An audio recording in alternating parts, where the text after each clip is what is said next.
Bismillahirrahmanirrahim. Assalamualaikum warahmatullahi wabarakatuh. Waalaikumsalam warahmatullahi wabarakatuh. Puji syukur kita panjatkan kehadirat Allah Subhanahu wa taala yang telah memberikan rahmat dan karunia kepada kita sehingga kita dapat berkumpul bersama-sama di ruang kelas ini. Dan selanjutnya salawat serta salam kita sampaikan kepada junjungan alam Nabi Muhammad SAW dengan melafazkan Allahumma sholli ala sayyidina Muhammad wa ala ali sayyidina Muhammad. Yang saya hormati Ibu Kepala Sekolah, Bu Irisda, yang saya hormati Bapak Ibu Majelis Guru SD 013 Barat. Di sini saya akan menyampaikan pemahaman mengenai disiplin positif yang telah saya pelajari pada modul 1.4. Nah, untuk tidak memperpanjangkan waktu, acara kita yang pertama pembukaan yang akan disampaikan oleh Ibu Kepala Sekolah, Ibu Irisda, SPD kepada Ibu. Disilakan.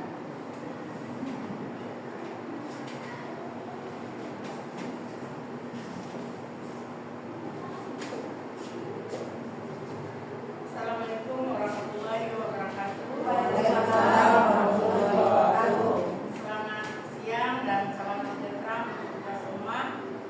Pertama dan utama, marilah kita panjatkan puji syukur kehadirat Allah Subhanahu wa taala yang mana berkat dan rahmat Beliau kita diberi kesehatan, kesempatan sehingga kita dapat berkumpul dalam rangka berbagi pemahaman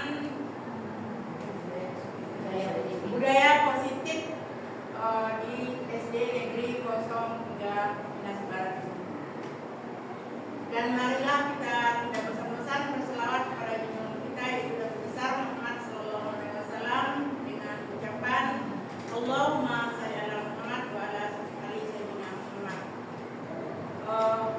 Yang sama-sama kita hormati yaitu Ibu Nurlizawati sebagai narasumber, kemudian Bapak Ibu guru hebat yang akan menginformasikan, yang mentransferkan ilmunya yang setelah yang akan diterima nanti.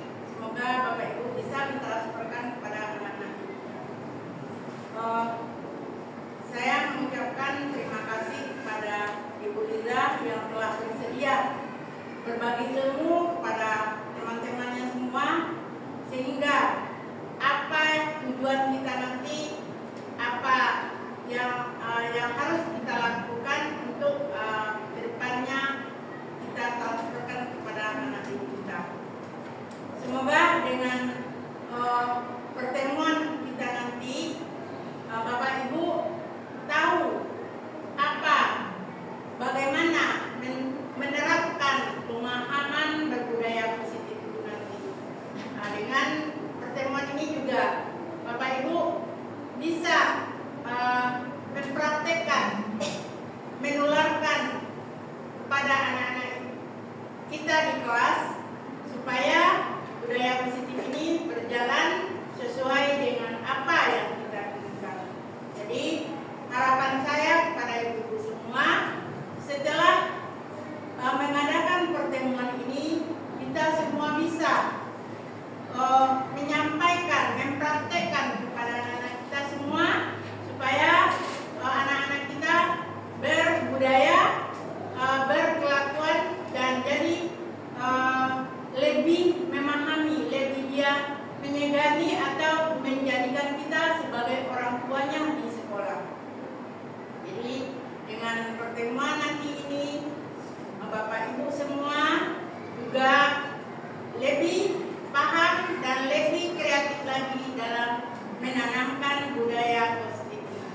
Mungkin itu saja yang dapat saya sampaikan pada kesempatan ini. Terima kasih kepada Ibu Nurlizawati yang telah berbagi ilmu kepada kita semua. Saya sudahi dengan Assalamualaikum warahmatullahi wabarakatuh. Waalaikumsalam warahmatullahi wabarakatuh.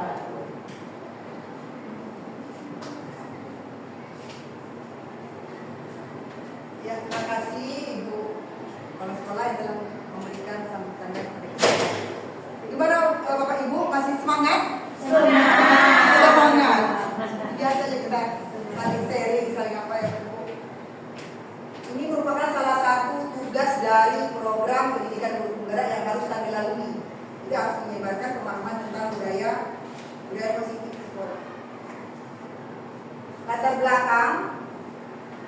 Saya langsung saja.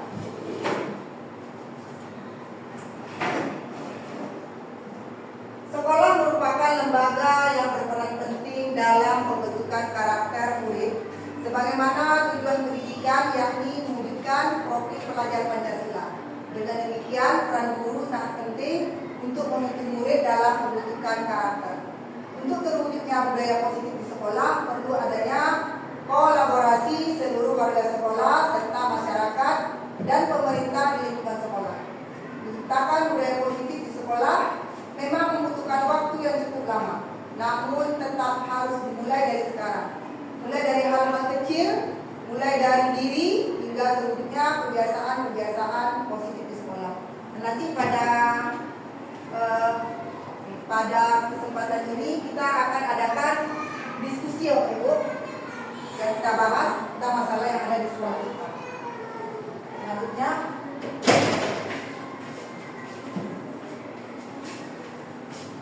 ini ada beberapa materi yang akan saya sampaikan. Ada 8 poin tentang konsep budaya positif. Yang pertama, pendidikan paradigma belajar. Kemudian yang kedua, disiplin positif. Yang ketiga, nilai-nilai kebajikan. Yang keempat, kebutuhan dasar manusia. Yang kelima, motivasi perilaku manusia. Yang keenam, posisi kontrol guru. Yang ketujuh, disiplin kelas. Dan yang kedelapan, segitiga restitusi. Baik, kita bahas yang pertama itu tentang pembelajaran dengan paradigma baru. Pembelajaran dengan paradigma baru merupakan pembelajaran yang dirancang berdasarkan prinsip pembelajaran berdiferensiasi, sehingga para peserta didik belajar sesuai dengan kebutuhan dasar terhadap perkembangan sesuai dengan teori psikologi modern untuk menunjukkan profil pelajar Pancasila. Mungkin Bapak Ibu juga udah tahu ya profil pelajar Pancasila. Ada berapa Bapak Ibu profil pelajar Pancasila kita? Yang pertama, beriman dan bertakwa pada Tuhan yang Maha Esa dan berakhlak mulia, berkebinekaan global, mandiri, kreatif, berpikir kritis, gotong royong. Nah, itu dia dimensi dari profil pelajar Pancasila. Kemudian pembelajaran yang berdiferensiasi. Mungkin Bapak Ibu juga udah tahu ya, pembelajaran diferensiasi itu pembelajaran yang sesuai dengan kebutuhan dan minat siswa kita. Next. Miskonsepsi tentang teori kontrol. Ilusi guru mengontrol murid. Kemudian ilusi bahwa semua penguatan positif, efektif, dan bermanfaat. Kemudian yang ketiga, ilusi bahwa kritik dan membuat rasa bersalah mampu menguatkan karakter. Yang keempat, ilusi bahwa orang dewasa berhak memaksa. Nah, ilusi yang pertama yang bisa kita laksanakan ya, bahwa guru itu mengontrol murid. Selama ini kita menganggap murid itu kita yang mengontrol, kita yang mengendalikan, tapi ternyata itu adalah miskonsepsi yang salah. Kemudian ilusi bahwa semua penguatan positif itu efektif. Belum tentu, tidak semua penguatan positif yang kita lakukan itu bermanfaat. Ada dalam perilaku positif yang kita apakan ke anak, itu pengaruhnya adalah negatif. Memang dia ada disiplin itu, ada yang positif, ada yang negatif. Tapi kalau dia ada disiplin memaksa, berarti itu sifat disiplinnya negatif. Kemudian ilusi bahwa kritik dan membuat rasa bersalah mampu membangun karakter. Nah, ini rasanya tidak tidak tepat ilusi kita seperti ini ya Pak Ibu ya. Jadi yang kalau rasa bersalah itu tidak akan mampu dia membuatkan karakter seseorang atau yang jelas karakter siswa kita. Kemudian ilusi bahwa orang dewasa berhak memaksa. Setuju Bapak Ibu kalau seperti ini? Ya, tidak setuju, saya juga tidak setuju. Jadi orang dewasa itu tidak harus memaksa, baik itu kepada orang yang lebih kecil, terutama pada siswa kita. Oke? Nah, ini mengubah paradigma stimulus respon ke pendekatan teori kontrol. Stimulus respon itu realitas kebutuhan kita sama. Sementara kalau teori kontrol kebutuhan kita berbeda. Jadi kebutuhan itu tidak sama. Ya, kalau yang teori kontrol. Terus yang keduanya semua orang melihat hal yang sama. Teori kontrol setiap orang memiliki gambaran berbeda. Kemudian yang ketiga, kita mencoba mengubah orang agar berpandangan sama dengan kita. Teori kontrolnya, kita berusaha memahami pandangan orang lain tentang dunia. Kemudian yang keempat, perilaku buruk dilihat sebagai suatu kesalahan. Teori kontrol, semua perilaku memiliki tujuan. Stimulus respon, orang lain bisa mengontrol saya. Kemudian teori kontrolnya hanya Anda yang bisa mengontrol diri Anda. Kemudian selanjutnya, saya bisa mengontrol orang lain. Teori kontrol, Anda tidak bisa mengontrol orang lain. Terus pemaksaan ada pada saat menunjukkan gagal. Teori kontrol, kolaborasi dan konsensus menciptakan pilihan-pilihan baru. Terus model berpikir menang atau kalah. Sementara teori kontrolnya adalah model berpikir menang-menang. Nah itu dia, kita mengubah paradigma stimulus respon ke pendekatan teori kontrol. Selama ini saya juga merasa seperti itu. Saya banyaknya di sini. Jadi setelah saya mempelajari model berpikir 4, memang harus seperti inilah kita sebenarnya. Oke, disiplin positif. Bapak Ibu sudah pernah mendengar disiplin ya? Sering kita dengar disiplin. Disiplin itu artikan menaati peraturan.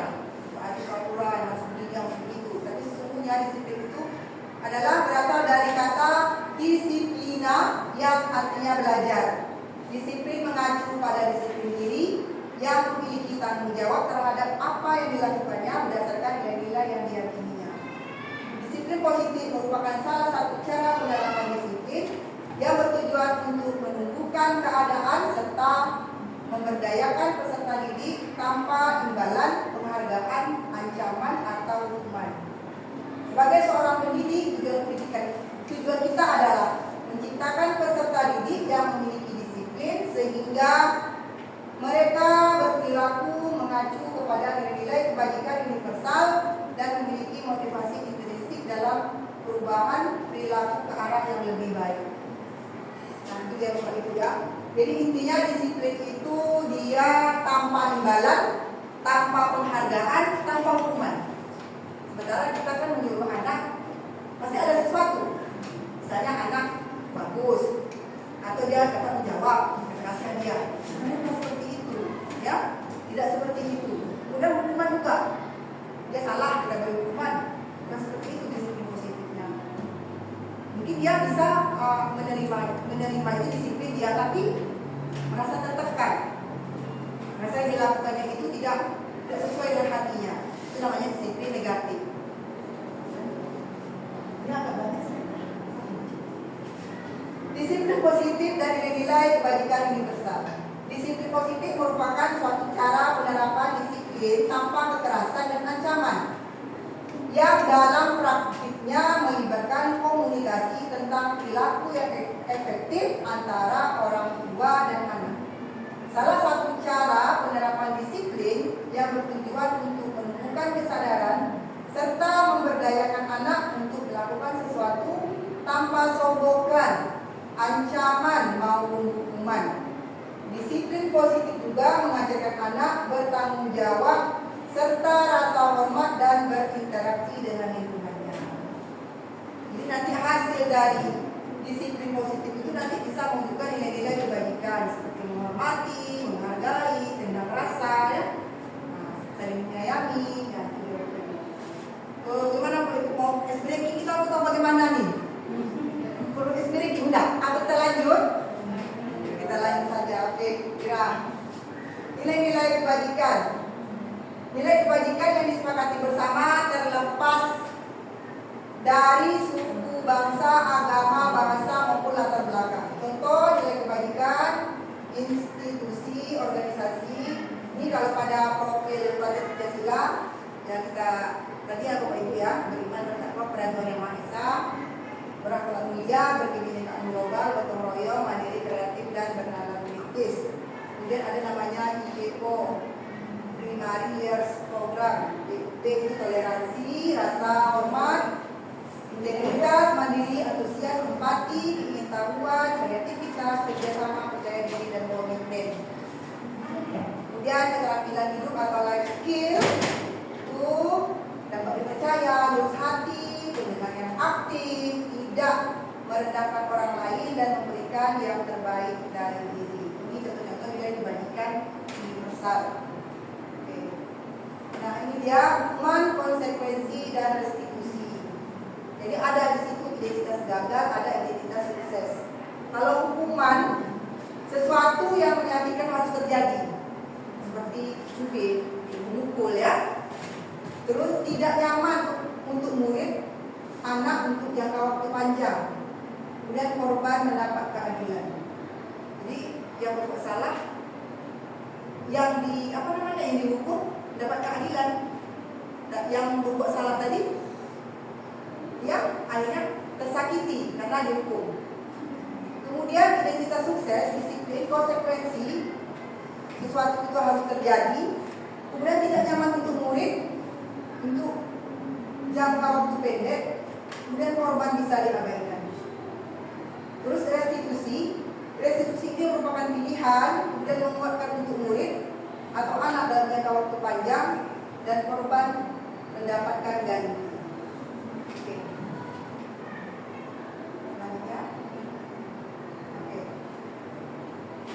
Kemudian murid, selanjutnya murid atau anak akan tersakiti, perilaku pasif agresif meningkat, kemudian sistem tidak akan berjalan bila murid tidak takut. Konsekuensinya, murid anak dibuat tidak nyaman, penguatan hanya bertahan dalam jangka waktu pendek, memerlukan monitoring dan supervisi terus-menerus dari guru. Restitusi, murid anak mendapatkan penguatan, masalah terpecahkan, murid belajar bertanggung jawab untuk perilakunya. Nanti kita contohkan satu kasus, atau Bapak Ibu ada kasus yang terjadi di sekolah dan bagaimana kita cara mengatasinya dengan menggunakan segitiga restitusi. Peraturan adalah kamu harus ini, kamu harus itu, kamu harus masuk jam 7.30, kamu harus pakai lengkap. Itu adalah suatu hukuman. Memang dia disiplin tapi negatif, ya. Kemudian murid atau anak membenci peraturan. Membencinya itu dalam hati, misalnya dia Bapak Ibu dongkol kan? Kalau dia melanggar itu arti istilahnya dia menolak dengan aturan yang ditetapkan. Kalau dia melaksanakan, dia melaksanakan juga cuma gondok. Disiplin cuma negatif, bukan positif. Kemudian kalau konsekuensi, apa peraturannya? Mampukah kamu melakukannya? Terima kasih. Mampukah kamu melakukannya? Gitu ya. Kemudian anak menghormati peraturan. Jadi dia sadar kalau memang betul-betul dilaksanakan, oh ini dia dampaknya ke saya menjadi lebih disiplin, saya menjadi lebih teratur. Nah, kemudian restitusi, apa yang kamu yakin, apa yang bisa kamu lakukan untuk memperbaiki masalah ini. Misalnya kalau ada anak bermasalah, nah, kita cari solusinya bagaimana. Menurut kamu apa yang harus kamu lakukan menghadapi masalah ini? Kalau kita kan tidak ya, langsung kita putuskan. Nah, itu sebenarnya tidak baik. Kita harus kasih dia dulu solusi apa. Biar dia memikirkan apa solusi dari tingkah laku yang dia perlukan. Itu sering, apalagi jika SD. Banyak sekali masalah setiap hari di dalam kelas kita. Kemudian murid atau anak menghormati diri sendiri dan orang lain. Jadi dia akan belajar untuk mengambil keputusan yang benar. Dengan kita bimbing tadi. Kemudian hukuman, awas kalau kamu lakukan lagi ya, nanti awas kamu kan. Saya juga seperti itu mengancam. Awas ya kalau kamu itu. Kan? Terus mode paksaan, mendorong menyalahkan diri, konsep diri buruk. Murid anak belajar mencoba mengontrol anak dengan penguatan negatif atau membayar impas kesalahan. Gimana contohnya nih Bapak Ibu? Membayar impas kesalahan. Oke, karena kamu buat salah, kamu harus melakukan ini. Itu ya, supaya kesalahan yang ditutup impas tertutup, maksudnya supaya tidak ada lagi salah gitu. Nggak tahu ya, berarti dia nggak tahu salah kan? Mana salah dia tadi, karena kesalahan yang dibuat itu udah ditutupinya, udah dilakukan sesuatu gitu untuk menghilangkan kesalahan. Jadi tidak ada ingat pikirannya lagi. Sama dengan istilah 409. Itu seperti itu. Kemudian konsekuensi, lakukan apa yang saya katakan. Stimulus respon, mendorong kepatuhan, konsep diri baik, murid anak belajar mencoba mengontrol anak dengan penguatan positif. Kemudian kehilangan hak waktu jeda seorang diri, penahanan, konsekuensinya sudah diketahui diketahui, masuk akal, dibuat oleh guru, murid dan anak. Jadi konsekuensi ini hendaknya kita lakukan bersama siswa. Jadi jangan kita sendiri yang membuat aturan atau membuat disiplin positif kita tuh. Tidak harus secara bersama-sama dengan siswa kita. Kemudian restitusi, apakah hal ini yang sesungguhnya ingin kamu lakukan? Dan teori kontrol, mendorong disiplin positif, konsep diri kuat, murid, anak belajar memecahkan masalah. Selanjutnya, anak paham bahwa diri sendiri yang pegang kendali kontrol. Jadi kalau dia melakukan kesalahan, dia tahu nih dia bagaimana kontrolnya sama dia dalam memecahkan, kita sebagai memfasilitasi anak tersebut.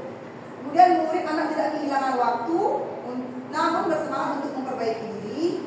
Kemudian berupa undangan untuk mengadakan restitusi dibuat oleh murid, anak. Ini dia hukuman, restitusi, konsekuensi dan restitusi.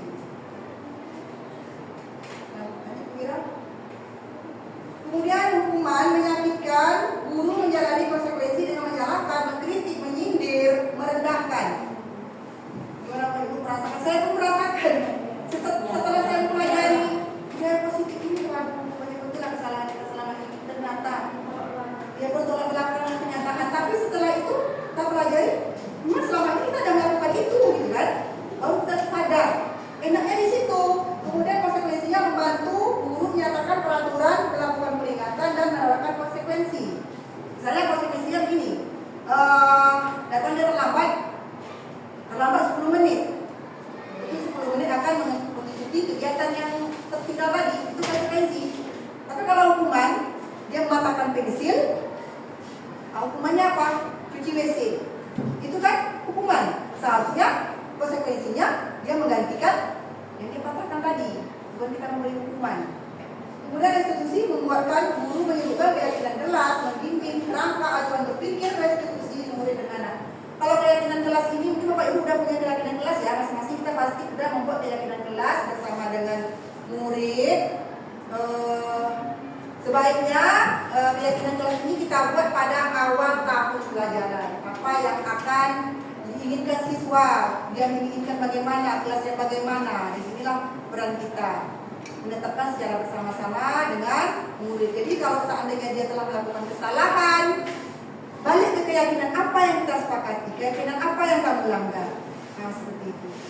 Bapak Ibu ada ya? Ya seperti kesepakatan. Tapi keyakinannya memang dilaksanakan. Lebih apa dia lagi ya daripada kesepakatan. Memang dilaksanakan, ya diterapkan. Oke, restitusi haruslah menjadi pilihan untuk menerapkan disiplin positif. Hukuman, konsekuensi, dan restitusi. Hukuman tidak terencana atau tiba-tiba. Murid tidak tahu apa yang akan terjadi dan tidak dilibatkan. Kemudian observasi satu arah berupa hukuman fisik atau psikis. Psikisnya berarti mentalnya. Kadang kita dengan memberikan hukuman dengan ucapan kita, kadang kadang-kadang ada yang tersentuh atau terpukul ya, karena mereka juga manusia punya hati dan perasaan. Kemudian konsekuensi terencana, disepakati sesuai peraturan. Murid tetap dibuat tidak nyaman. Sikap guru selalu memonitor murid. Sedangkan restitusi proses menciptakan kondisi bagi murid untuk memperbaiki kesalahan. Kemudian proses kolaboratif yang mengajarkan murid untuk mencari solusi sendiri. Next, hukuman atau coba kita jawab bersama-sama Bapak Ibu. Hukuman atau konsekuensi? Murid diminta bertelanjang kaki sepanjang hari karena tidak menggunakan sepatu warna hitam sesuai peraturan sekolah. Murid diminta bertelanjang kaki sepanjang hari karena tidak menggunakan sepatu. Ya, oke. Berdiri di depan kelas sambil mengangkat satu kaki karena tidak bisa menjawab pertanyaan. Membersihkan tumpahan air di meja karena tersenggol pada saat belajar. Konsekuensi, ya betul Bapak Ibu. Kehilangan 10 menit dia istirahat untuk mengerjakan tugas karena terlambat datang dan tertinggal pelajaran selama 10 menit. Konsekuensi. Bapak Ibu udah paham ya? Bisa membedakan yang mana hukuman dan konsekuensi. Selanjutnya ini lagi ada lagi. Duduk di bangku di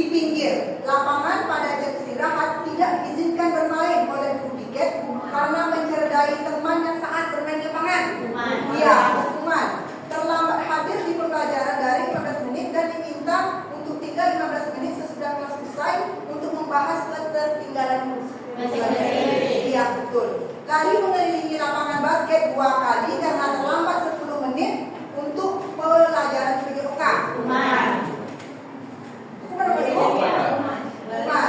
Membersihkan WC sekolah karena mematahkan pensil kawannya. Ada lagi nih, penghargaan tidak efektif. Hanya jika Anda melakukan hal ini, maka Anda akan mendapatkan penghargaan yang diinginkan. Penghargaan tidak efektif. Hanya jika Anda melakukan hal ini, maka Anda akan mendapatkan penghargaan yang diinginkan. Itu apa kira-kira, hukuman atau konsekuensi? Hukuman. Apa? Benar jika Anda kan hukuman. Ya kan? Hukuman atau konsekuensi? Jika Anda melakukan hal ini, maka Anda mendapatkan penghargaan yang diinginkan. Konsekuensi. Penghargaan menurunkan kualitas, penghargaan mematikan kreativitas, penghargaan merusak hubungan, akan merasa iri, dan sebagian dari mereka akan tidak menyukai orang yang diberikan penghargaan. Mungkin anak-anak seperti itu ya. Kemudian penghargaan mengurangi ketepatan, penghargaan mendukung karena yang tidak mendapatkan penghargaan, misalnya ada sistem ranking, mereka yang mendapatkan ranking keduanya merasa paling didukung. Ya, itu Bapak Ibu. Jadi penghargaan itu ada yang merusak hubungan, bisa merusak hubungan, merasa diri, ya merasa diri. Ya. Oke.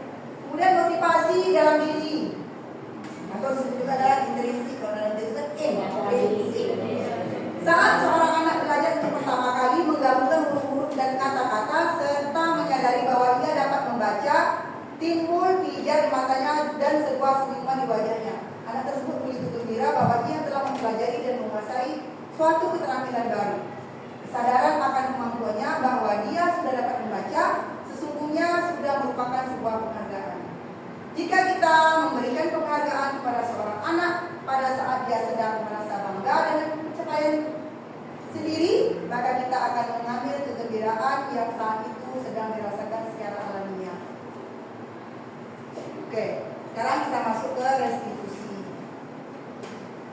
Restitusi adalah proses menciptakan kondisi bagi murid untuk memperbaiki kesalahan mereka sehingga mereka bisa kembali pada kelompok mereka dengan karakter yang lebih kuat. Itu menurut Gosen tahun 2004. Restitusi juga merupakan proses kolaboratif yang mengajarkan murid untuk mencari solusi untuk masalah mereka dan membantu murid berpikir tentang orang seperti apa yang mereka inginkan dan bagaimana mereka harus memperlakukan orang lain.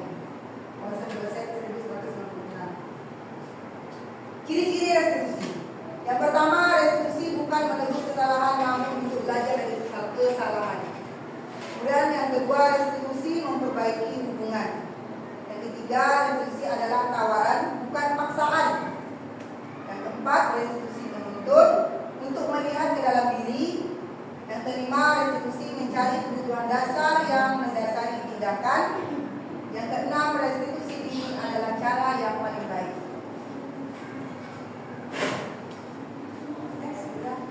Kebutuhan dasar manusia. Mari kita masuk ke kebutuhan dasar manusia. Tadi kan ada 8 kebutuhan yang akan disampaikan. Kebutuhan dasar manusia adalah segala sesuatu yang kita lakukan untuk mendapatkan apa yang kita inginkan. Seluruh tindakan kita lakukan memiliki tujuan tertentu dan semua yang terbaik yang kita lakukan adalah dalam rangka agar kebutuhan dasar kita terpenuhi dengan baik. Nah, jadi ada 5 kebutuhan dasar manusia. Kebutuhan dasar yang pertama, bertahan hidup. Bertahan hidup itu contohnya seperti makan, pakaian, tempat tinggal, ya, keamanan, kesehatan. Nah, itu dia contoh kebutuhan dasar manusia yang pertama. Kemudian kasih sayang ini dan rasa diterima, contohnya diperdulikan, berbagi, kerjasama, menjadi bagian dalam kelompok. Selanjutnya, yang ketiga penguasaan. Itu seperti contohnya harga diri, keinginan untuk dianggap pemimpin, berprestasi, diakui, didengar. Yang keempat, kebebasan, mandiri, memiliki pilihan, mencoba hal baru, mampu mengendalikan arah dirinya. Dan yang kelima adalah kesenangan, seperti bermain, humor, antusias dan tertawa. Motivasi perilaku manusia ini ada motivasi yang intrinsik dan ada motivasi ekstrinsik. Motivasi intrinsik untuk hukuman menghindari ketidaknyamanan. Kemudian untuk mendapatkan imbalan atau penghargaan orang lain. Berarti anak yang melakukan sesuatu itu kalau dia ingin mendapatkan penghargaan atau imbalan dari orang lain, itu disebut dengan motivasi ekstrinsik. Jadi ada unsur X di luarnya. Iya. Kalau yang intrinsik untuk menjadi orang yang mereka inginkan dan menghargai diri sendiri dengan nilai-nilai yang mereka percaya. Itu sudah dalam diri sendiri. Nah, saya melakukan ini, saya akan nyaman, saya akan bahagia. Seperti itu. Sebenarnya ekstrinsik itu ada sesuatu yang diharapkan dari orang lain atau dari luar. Ini dia 5 posisi kontrol dulu. Kita sebagai guru ini memiliki 5 posisi kontrol, Bapak Ibu. Yang pertama sebagai penghukum, yang kedua membuat rasa bersalah, yang ketiga sebagai teman, yang keempat sebagai pemantau, yang kelima sebagai manajer. Sebagai penghukum, kalau saya mempelajari, saya banyaknya sebagai penghukum di sini. Ya terus terang, peraturan patuhi aturan saya atau awas kamu, kan gitu ya. Itu kita sebagai penghukum namanya. Posisi kontrol kita terhadap anak. Kamu selalu saja salah. Kamu hukum namanya itu kan Bapak Ibu. Selalu pasti selalu yang terakhir selesai. Sama dengan tugas. Kamu lagi yang terlambat, kamu lagi yang lama. Tak ada yang lain, tak berubah-ubah. Seperti itu. Itu posisi kita menghukum. Kemudian guru seperti ini sentiasa percaya hanya ada satu cara agar pembelajaran bisa berhasil, yaitu cara dia. Ini cara dia aja. Jadi yang harus betul ini, yakin dia dengan cara dia pembelajaran itu bisa berhasil. Itu kalau posisi kontrol kita sebagai penghukum. Iya, egois. Ya. Kemudian yang kedua membuat rasa bersalah. Guru akan selalu bersuara lebih lembut. Jadi ibu sangat kecewa sekali dengan kamu. Seolah-olah ada kesalahan. Berapa kali Pak harus memberitahu kamu ya? Baby. Dan berapa kali Pak bilang sama kamu jangan bola. Itu namanya membuat rasa bersalah. Posisi kontrol kita. Kemudian gimana coba? Kalau orang tua kamu tahu kamu begini, coba lah. Kalau orang tua kamu begini, gimana perasaan orang tua kamu? Nah, itu juga itu posisi kontrol membuat rasa bersalah. Pada posisi ini murid akan memiliki penilaian diri yang buruk tentang diri mereka. Itu dia nggak begitu, buat buruklah aku ini, gitu kan? Selalu salah. Karena yang menciptakan itu kita sendiri yang membuat mereka seolah-olah merasa bersalah.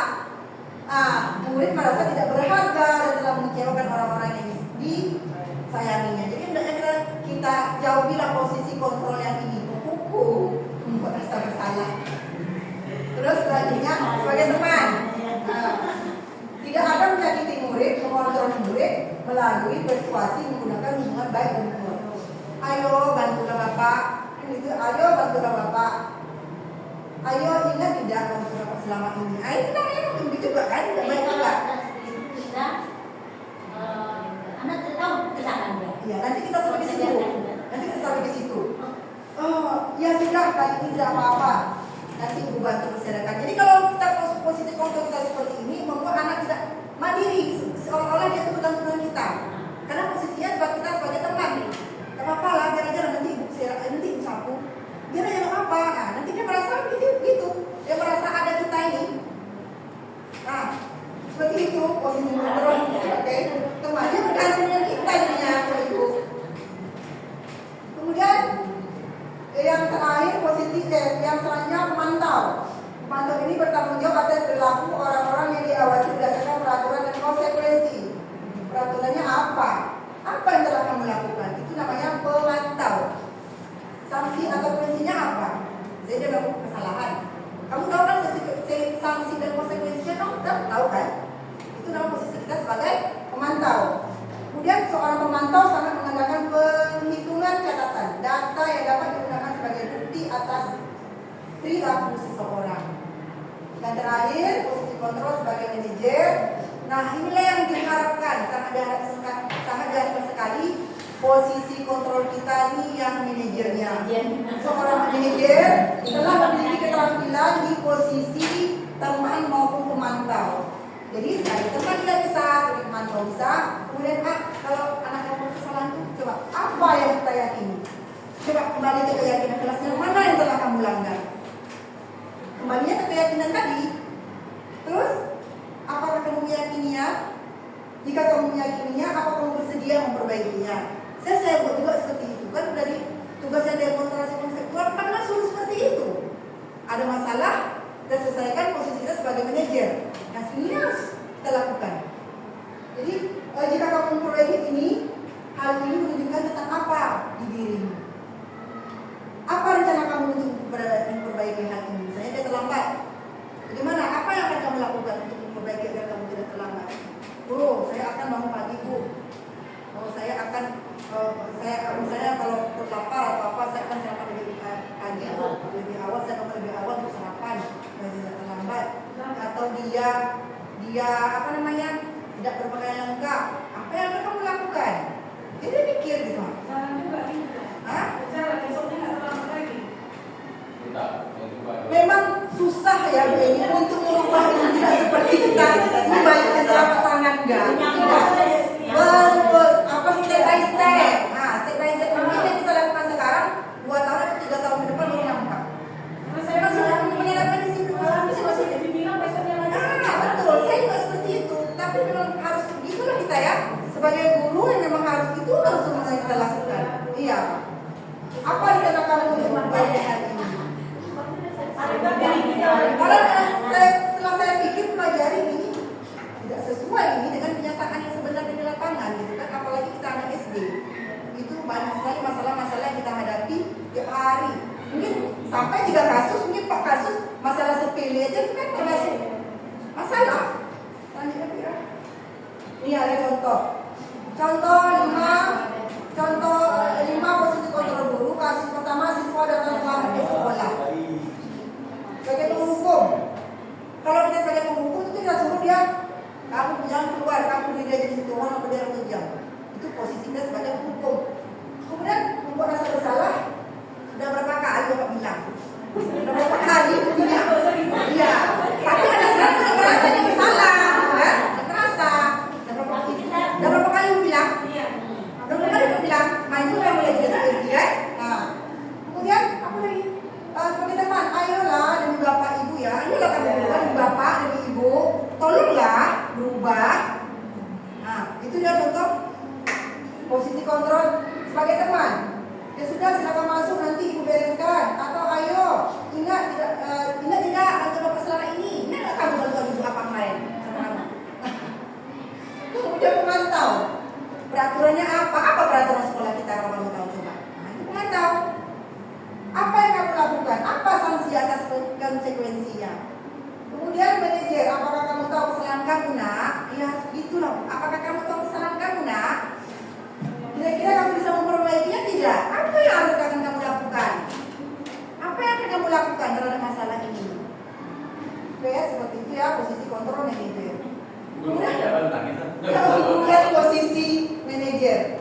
Guru berbuat sesuatu bersama dengan murid, mempersilahkan murid mempertanggungjawabkan perilakunya, mendukung murid agar dapat menemukan solusi atas permasalahannya sendiri. Tugas seorang manajer bukan untuk mengatur perilaku seseorang, kita membimbing murid untuk dapat mengatur dirinya. Seorang manajer bukannya memisahkan murid dari kelompoknya, tapi mengembalikan murid tersebut ke kelompoknya dengan lebih baik dan kuat.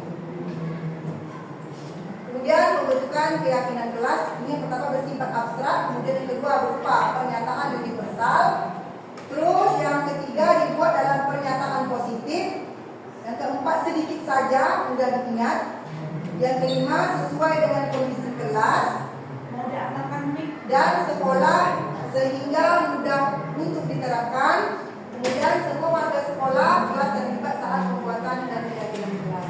Memang saya juga untuk keyakinan kelas, tapi tetap juga terjadi pelanggaran.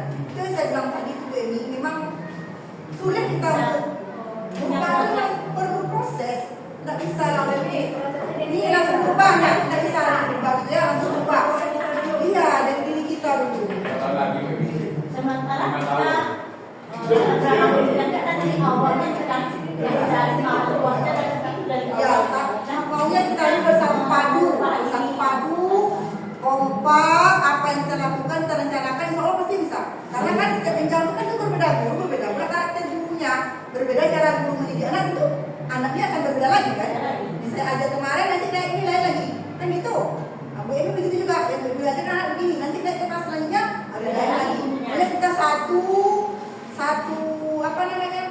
satu persepsi terhadap cara melakukan anak itu bagaimana, posisi kontrol yang mana yang harus kita laksanakan. Ini dia segitiga restitusi. Ada 3 tahap segitiga restitusi. Yang pertama, menstabilkan identitas. Jadi kalau anak berbuat salah, kita ngomong gini, setiap orang pasti melakukan kesalahan. Ibu juga seperti itu. Ibu juga melakukan kesalahan. Atau kamu bukan satu-satunya yang pernah melakukan hal ini. Sebagai manusia, kalau saya kan seperti itu. Ibu juga pernah melakukan kesalahan. Sebagai manusia tak ada yang sempurna loh. Seperti itu kan. Nah, itu namanya menstabilkan identitas. Jadi anak kalau dia bermasalah, kalau kita langsung kita bentak atau kita marah, udah kecil. Nah, apalagi anak yang sensitif. Di kelas saya itu kan ada anak yang sensitif. Kita yang sedikit mau nangis. Jadi memang harus istilahnya ya lama-lama menurutlah kita menstabilkan anak itu. Kemudian yang kedua, validasi tindakan yang salah. Adakah cara yang lebih efektif untuk mendapatkan apa yang kamu butuhkan? Kemudian atau kamu tentu punya alasan melakukan hal itu. Bertumbuh dia misalnya Pak Ibu.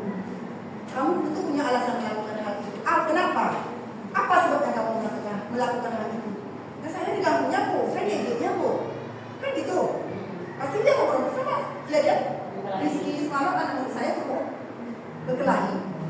Nah, saya diejeknya Bu. Kemudian yang ketiga, menanyakan keyakinan. Dah kamu diejek, oke, kamu emosi, kamu diejek. Keyakinan kelas mana yang telah kamu langgar? Kita kan udah kesepakatan nih, kan udah ada, tuh masih ingat nggak? Masih ingat Bu? Coba kamu lihat. Yang mana tuh yang kamu langgar kesepakatan yang ada yang kita tempel kali ini? Tidak boleh bertengkar Bu.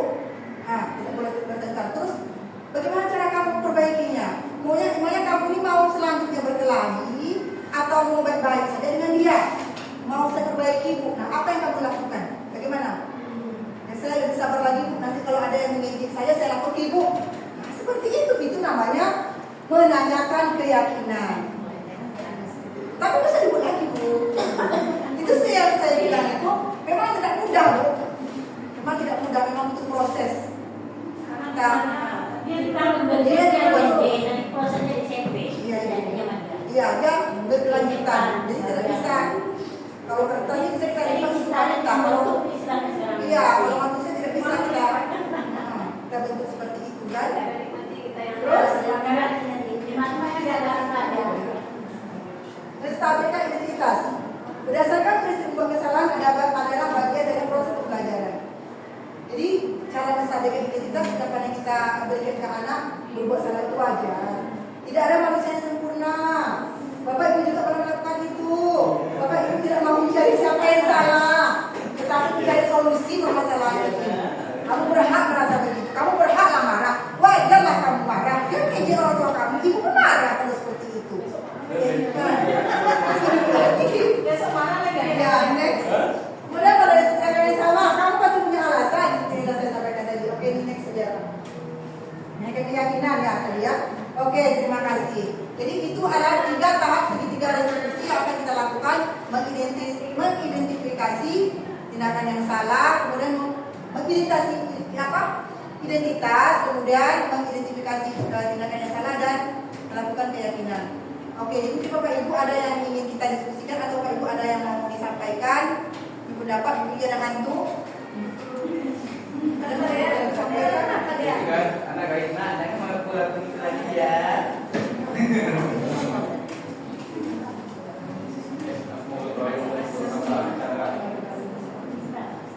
Yuk diskusi aja silakan Bapak Ibu, mungkin ada yang ingin disampaikan. Jadi selama ini Bapak Ibu berada di posisi kontrol yang mana Bapak Ibu? Hukum. Ya, Kejadiannya dalam kelas ya, hampir setiap hari dia terlambat. Memang rumahnya jauh di GS 3, tapi kan waktu itu kan kita yang mengantar. Kalau cepat dia saya arahkan. Saya nggak pernah menghukum si Chris. Jadi saya bilang gini, nanti nak kalau kamu lulus SMP, setiap hari kamu terlambat. Kalau hari ini nggak apa-apa, mau nggak hujan tetap terlambat. Apalagi kalau cara kamu mau misalnya kenapa dia terlambat kan? Jadi saya bilang gini, nanti SMP nak kamu disuruh pulang atau hukuman. Apakah itu menghukum atau gimana? Ayo, bagaimana menurut Bapak Ibu? Bagaimana menurut pendapat Bapak Ibu? Anak 12 Tio ini tinggalnya jauh ya? Ya, di jauh di GS itu. Jadi menurut Bapak Ibu bagaimana? Yang di 18 Tio itu menghukum atau bagaimana? Putusnya udah mulai kan, cuma ada Konsekuensi, ya, konsekuensi. Iya. Tapi itu SMP. Berarti itu membuat rasa bersalah posisi kontrol yang ibu lakukan. Nanti kamu kalau SMP bagaimana? Coba kamu pikirkan, ya kan? Nah, kalau kamu udah terbiasa dari kecil seperti ini, ya SMP lebih lagi, ya kan? Nah, membuat rasa bersalah ke sisi yang tidak baik. Bangunnya nah begitu itu terjadi. Berarti kita kan sudah memikirkan pula hal-hal yang tidak mungkin terjadi. Bisa saja kan dia. Solusinya sebagai manajer kita mungkin tidak udah panggil orang tua apa? Panggil orang tua sih belum. Ada yang panggil apa kendalanya? Ada Cuma kalau saya tanya apa alasannya, apa tentang lambat bangun apa gimana? Adiknya kebetulan ada kelas 1 kelas 12 kan, adiknya susah bangun. Ya itu kan kendala juga ya. Nah perlu juga diskusi atau yang panggil orang tua untuk menyampaikan masalah anak ini. Mau boleh apa namanya itu setiap hari dia lambat. Kalau dalam seminggu itu maulah 3 kali. 3 kali dalam seminggu. Sering apa yang terkadang sering terlambat sama tuh itu salah satu mengganggu juga teman yang lain pada saat belajar. Cuma lebih baik, alangkah lebih baik ya diskusilah dengan orang tua, tanya kendala anak ini bagaimana. Karena kan kita di sekolah kan udah ada pula aturan masuk 30, sering terlambat tuh. Kalau masalahnya kalau faktor lingkungan mungkin alam atau hujan atau apa mungkin oke lah ya. Tapi kalau panas atau apa kan kendaraan dia juga ada ya. Nah, masalahnya kan anak ini yang mau terlambat. Di sini harus peran orang tua lah membangunkan anak supaya tidak terlambat. Menurut mamanya ada apa sih di aku nggak pernah sama mamanya. Kalau penjelasannya, Kita ya itu kan anak ya. Chris pernah Ada lagi Bapak Ibu? yang mau ditanggapi mungkin ada yang mau ditanyakan.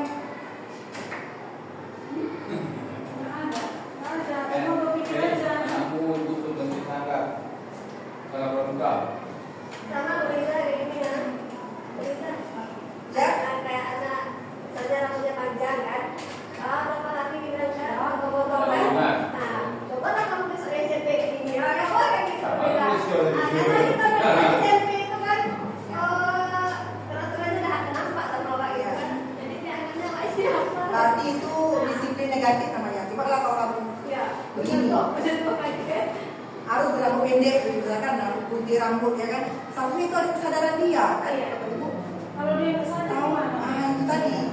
tadi foto dari sini kan gitu. Aku fotonya ya, aku udah foto. Aku aja seperti itu ya. Kenapa ya kan kok pergi foto rambutnya? Ya besok kok terlambat kok gini-gini baru baru. Ya ada yang suka apa kan sampaikan ke dia, ada nggak keyakinan kelas misalnya kalau keyakinan kelas itu kan harus berpakaian rapi atau rambut pendek laki-laki tidak boleh berambut panjang. Ada keyakinan kelas seperti itu. Ada masalah dihilangkan gitu. Oh, ada. Ada tapi dihilangkan. Ke depan dibuat kesepakatan keyakinan kelas seperti itu. Jadi bila mereka melakukan kesalahan, coba lihat belakang lagi, lihat apa keyakinan yang kita kesepakati bersama.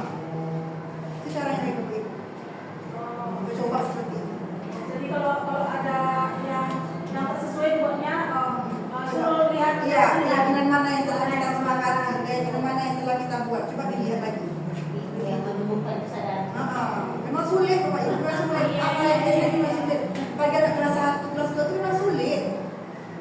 Kalau kelas 1 lain pun lagi kan, jangan ambil di tempatnya, atau rayon yang ada tanpa izin, itu kan salah satu masalah juga kan. Masalah. Itulah peran kita di situ. Mau kita sebagai penghukum situ, mau kita sebagai manajer, mau sebagai teman, atau sebagai pemantau. Dari Bapak Ibu. Ya,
bertahan hidupnya dia terpenuhi, makan yang kurang, makanya dia melakukan. Jadi anak yang melakukan suatu kesalahan itu ada alasannya, ada penyebabnya.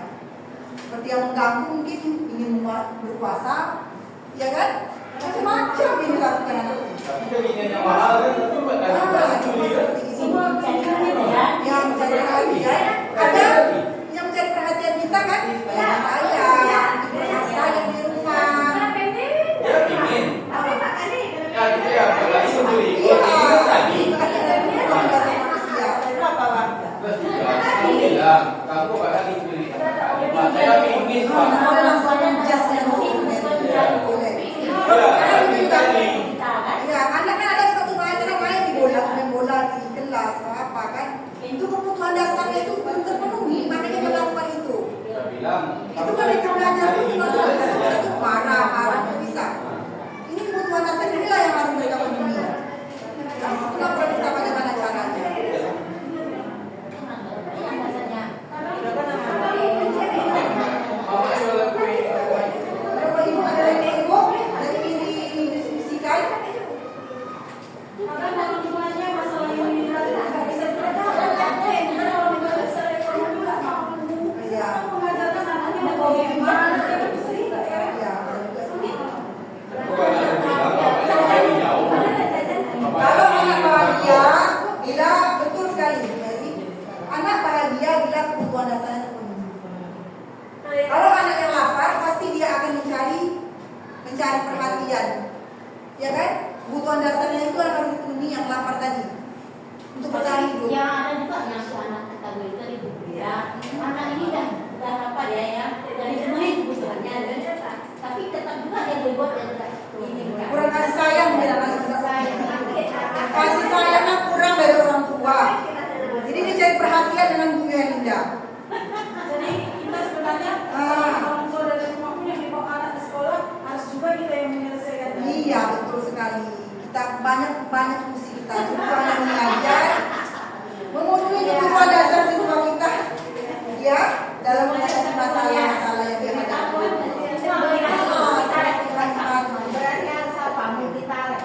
Ya,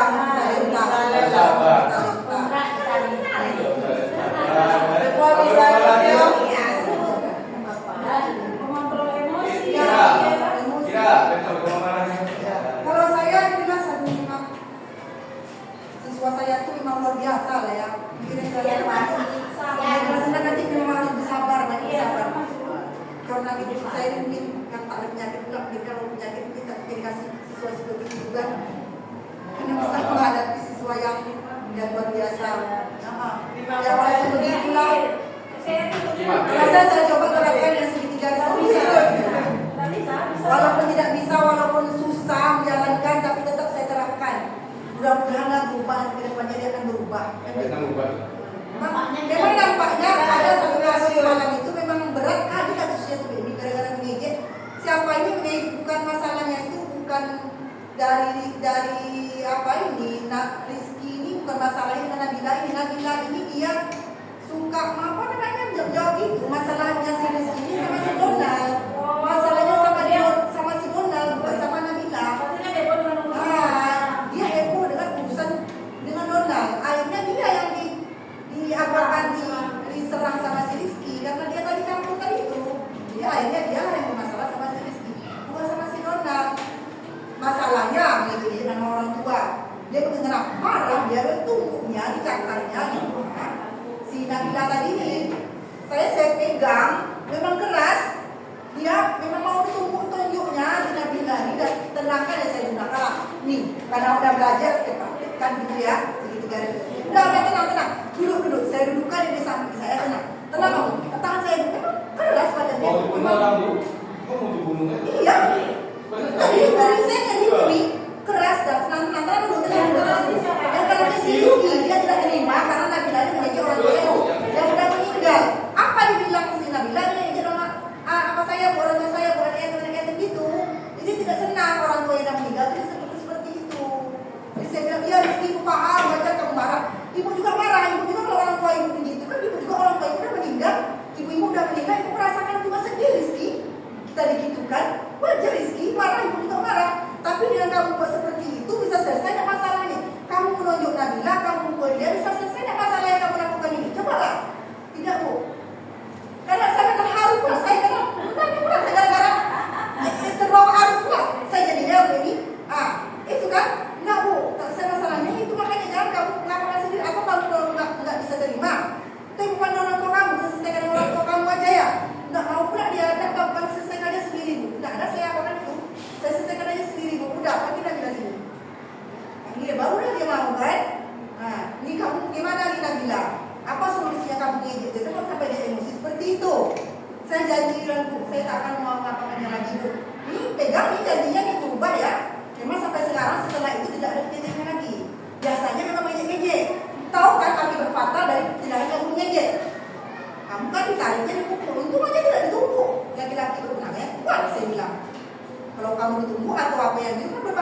jadinya gitu kan harus pulang, ke bawah pulang saya jadinya gitu kan.